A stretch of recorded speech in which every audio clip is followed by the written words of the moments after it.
Olá, hoje você acompanha que a Câmara aprova a desafetação de áreas para a construção de centros de saúde e lei municipal que concede certificado de utilidade pública ao Instituto Rubem Alves entra em vigor. E no Você Sabia de hoje, você conhece a história do Instituto Agronômico de Campinas.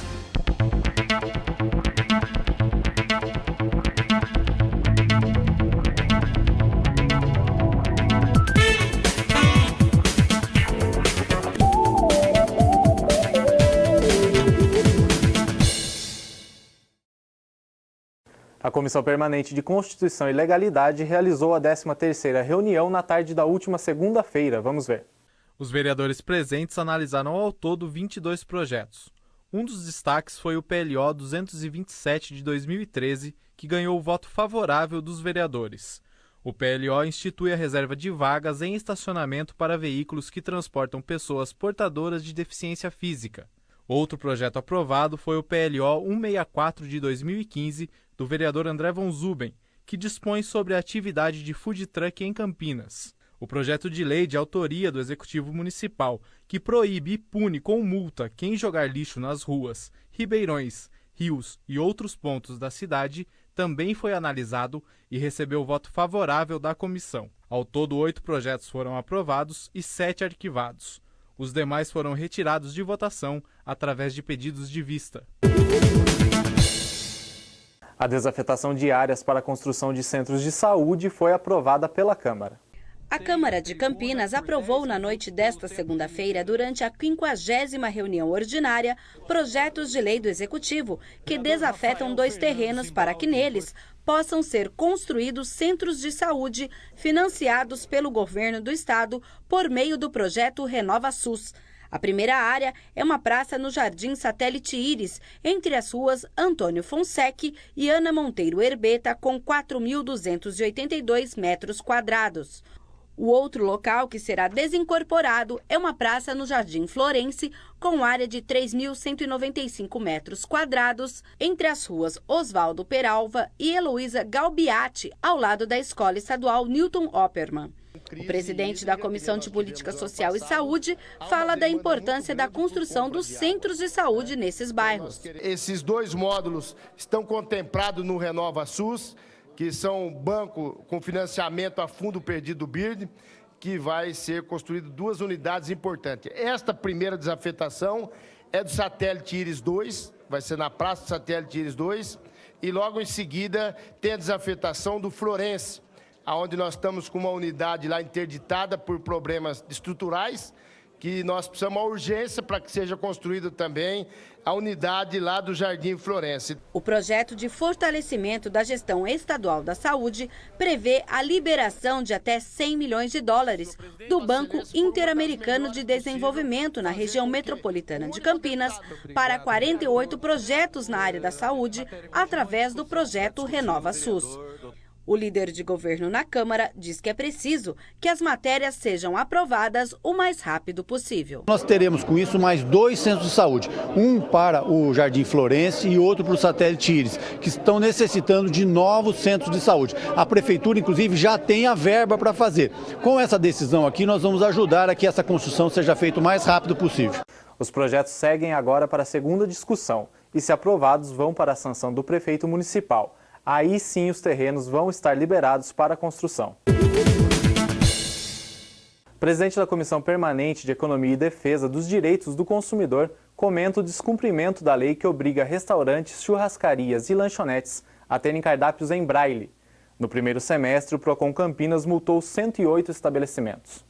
Na última sessão ordinária da Câmara, o presidente da Comissão Permanente de Economia e Defesa dos Direitos do Consumidor, o vereador Sidão Santos, comentou sobre o descumprimento da Lei 9.571, de dezembro de 97, que obriga restaurantes, churrascarias e lanchonetes a terem cardápios em braille. Eu acho que esses comércios deveriam tratar esse cidadão como um cliente, um atendimento com qualidade como cliente, talvez não necessitasse nem de uma lei, né? Mas infelizmente nós como legisladores temos que fazer uma lei, né, na Câmara Municipal de Campinas, né, uma lei que hoje é uma lei vigente, né? E mesmo assim esses estabelecimentos não estão cumprindo a lei. Braille é um sistema de escrita que permite aos cegos lerem utilizando o tato.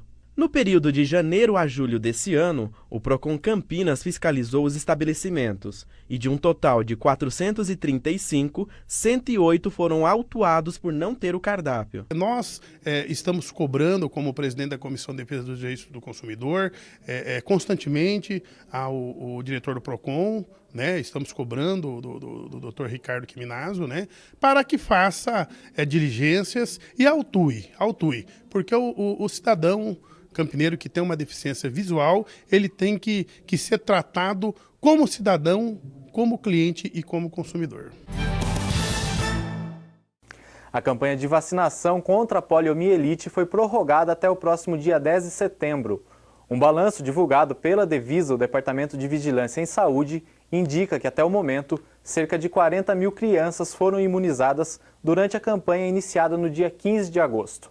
A expectativa é vacinar pelo menos 57 mil crianças entre 6 meses e 5 anos incompletos. O número representa 95% do público-alvo. Vale destacar que todas as crianças nessa faixa etária devem ser imunizadas, mesmo que já tenham realizado todo o esquema vacinal contra a polio. Um abaixo-assinado que solicita a revitalização da praça no Monte Belo teve encaminhamento do vereador Zé Carlos do Solidariedade. Atendendo às solicitações de moradores do Jardim Monte Belo, através de um abaixo-assinado, o vereador Zé Carlos protocolou um requerimento solicitando da Prefeitura de Campinas a revitalização de uma praça localizada naquele bairro. Lá é um bairro na área rural, entendeu? Não existe nenhuma praça revitalizada naquele local. As crianças não têm aonde se divertir, juntamente com o pessoal da terceira idade. Então nós fizemos um requerimento da Prefeitura, onde nós estamos solicitando que seja construído lá, revitalizada a praça e seja colocada academia ao ar livre para o pessoal da terceira idade, que não tem como se locomover porque é um bairro distante, e também um playground para as crianças, onde as crianças possam divertir enquanto a avó ou o vô fica olhando as crianças. O Jardim Monte Belo fica na região leste da cidade, próximo ao Bananal e ao Recanto dos Dourados. Já está em vigor a lei municipal que concede certificado de utilidade pública ao Instituto Rubem Alves. O título traz a possibilidade de expansão da entidade, que funciona há 3 anos e trabalha a transformação social em Campinas. Foi publicado no Diário Oficial do município a Lei 15.048, que concede o título de utilidade pública ao Instituto Rubem Alves. Para o vereador Luiz Carlos Rossini, que é autor da proposta, a declaração valida ainda mais a importância do trabalho que é feito na cidade. Primeiro que o reconhecimento de utilidade pública pela Câmara Municipal dá credibilidade, empresta credibilidade ao Instituto.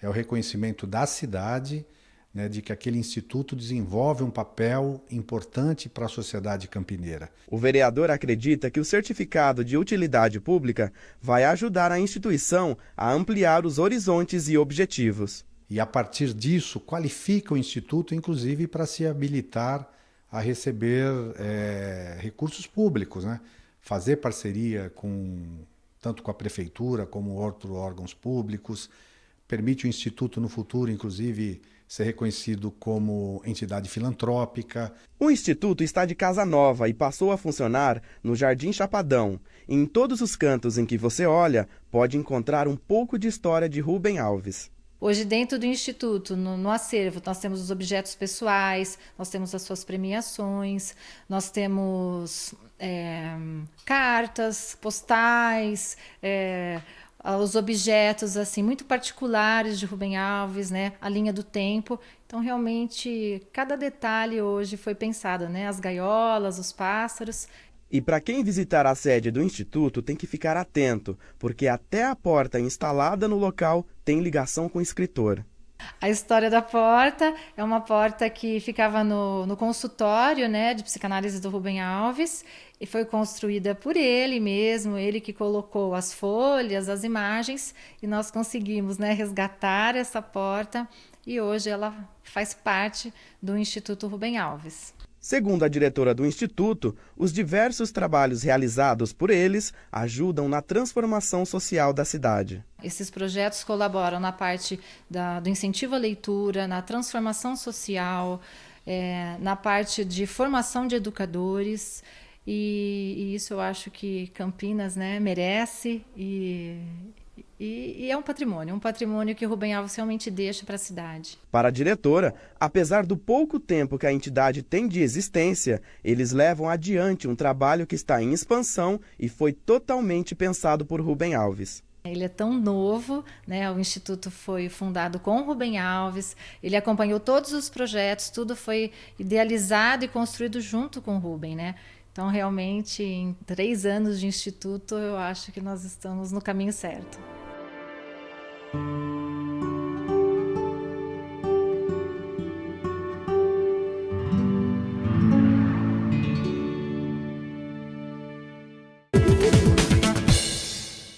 O Instituto Agronômico de Campinas, há mais de 100 anos, participa do dia a dia dos brasileiros através de experimentos para o setor agrícola. No Você Sabia de hoje, Mirna Abreu nos mostra a história do IAC.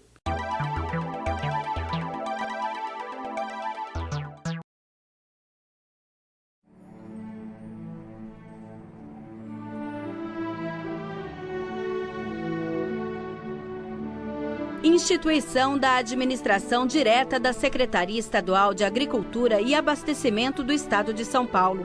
Quem passeia por esses jardins muitas vezes não sabe que o local representa o pioneirismo de quem acreditou no potencial de Campinas em experimentos para o setor agrícola. –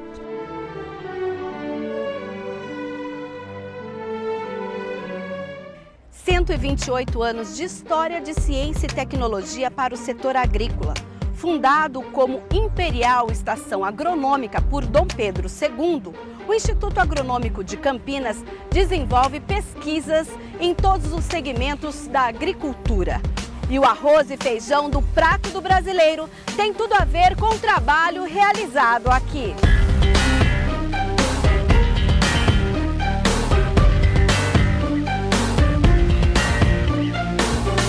História que começou no período colonial, quando as fazendas de café dominavam a agricultura na região. Campinas, na época do Império, na época que foi fundado o Instituto Agronômico, ou melhor, criado por Dom Pedro II em 1887, era uma região importante para o Estado e para o Brasil. Era um polo de ciência e tecnologia, onde nós enfrentávamos na época vários problemas relacionados ao emprego. Lembre-se que era a época que aconteceu a abolição da escravatura, então nós tínhamos muita mão de obra no campo, e enfrentávamos problemas também relacionados à produção de café, que a região de Campinas era o maior polo de cultivo de café do Brasil. Mas com o passar do tempo, os experimentos partiram para novos cultivares. O agronômico tinha uma experiência grande no melhoramento e na parte de fitotecnia e manejo da lavoura do café. Isso em 1887 e os anos subsequentes, mais uma década. Tá? Em 1930, nós tivemos um grande problema, que é a crise do café. Tá? Então, novas opções tiveram que ser criadas e isso foi a lavoura de algodão. E o Instituto Agronômico respondeu através do melhoramento genético com cultivares do algodão. Tá? Então, foi um grande também polo de ciência e tecnologia para essa cultura de algodão, que sustentou o Brasil por longo período na história. Apesar de estar localizado em Campinas, o Instituto Agronômico oferece tecnologia para todo o país. Sim, as barreiras hoje da ciência e tecnologia não são restritas ao estado de São Paulo e nem mesmo ao Brasil. E o agronômico é reconhecidamente uma das maiores instituições do Brasil e do mundo com recursos genéticos vegetais. Então nós temos uma diversidade muito ampla de culturas, que nós criamos a base da ciência agronômica do Brasil e do mundo, logicamente, né? Você sabia que o arroz e feijão, alimentos básicos da culinária brasileira, tem tudo a ver com as pesquisas desenvolvidas no IAC? E o carioquinha, o feijão mais consumido no Brasil, não é tão carioca assim. O feijão carioquinha, hoje mais consumido do Brasil, teve origem no Instituto Agronômico em 1970 e até hoje ele é semeado. As suas nós já estamos na 10ª geração de carioca, sempre melhorando, com maior produtividade, maior resistência a doenças, que você usa menos defensivos agrícolas para a produção, né? Trazendo maior rendimento para o agricultor, aliado à qualidade dos produtos que são gerados nessa casa de ciência e tecnologia. Vários cultivares de arroz também surgiram dos trabalhos do Instituto Agronômico, trabalhos com aveia, onde que na café da manhã, no matinal, você come essa aveia, a aveia no café da manhã. As cultivares são do Instituto Agronômico, que fazem parte desse café da manhã. O pão que nós consumimos hoje são basicamente de cultivares de trigo do Instituto Agronômico, com excelente qualidade de farinha e de panificação. Então nós temos uma série de produtos relacionados ao nosso dia a dia da população. Então nós costumamos dizer que o Instituto Agronômico está presente no dia a dia de todos os brasileiros. O IAC, que hoje tem várias unidades no país, conta ainda com o Centro Experimental Central em Campinas, conhecido como Fazenda Santa Elisa, com 692 hectares e 14 quilômetros de divisas. Na sede, que fica na Avenida Barão de Itapura, uma das principais da cidade, ficava a residência do diretor do Instituto. Na criação do Instituto Agronômico e a fundação desse prédio aí, também foi feito a casa do diretor, onde nosso primeiro diretor, o Franz Draffer, morava com sua família aqui no Instituto Agronômico, que hoje nós conhecemos como sede, né? E todas as pesquisas relacionadas à pesquisa agronômica eram iniciadas nessa região. E o diretor fazia parte do dia a dia dessas pesquisas. Ele tinha que morar aqui para conduzir os seus ensaios. Lembre-se que nessa época Campinas era uma cidade que não tinha essa população que tem hoje, né? Então a pesquisa básica e aplicada era realizada aqui. Ainda hoje, algumas pesquisas são feitas aqui também nessa região entre a Barão de Itapura e a Brasil. E estão os nossos laboratórios de referência. Nesse prédio Dom Pedro II, hoje funciona o laboratório de fertilidade do solo, que dá a base de toda a parte de adubação que se realiza nos laboratórios do Brasil inteiro, qualificando e quantificando a qualidade das análises laboratoriais relacionadas à adubação de solo nas principais culturas do Brasil. Pesquisas que renderam o reconhecimento da comunidade científica no Brasil e no exterior. Toda a pesquisa que nós desenvolvemos aqui tem a responsabilidade de ser de caráter inovador. Se é de caráter inovador, ela tem que ser utilizada pela nossa população, que quem nos demanda, quem são os nossos clientes.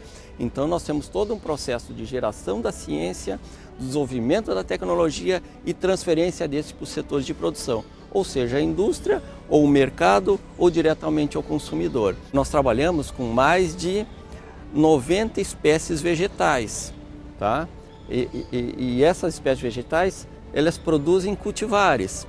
E o Agronômico é a instituição brasileira com o maior número de cultivares. Nós temos mais de 130 cultivares lançados e registrados no Ministério da Agricultura.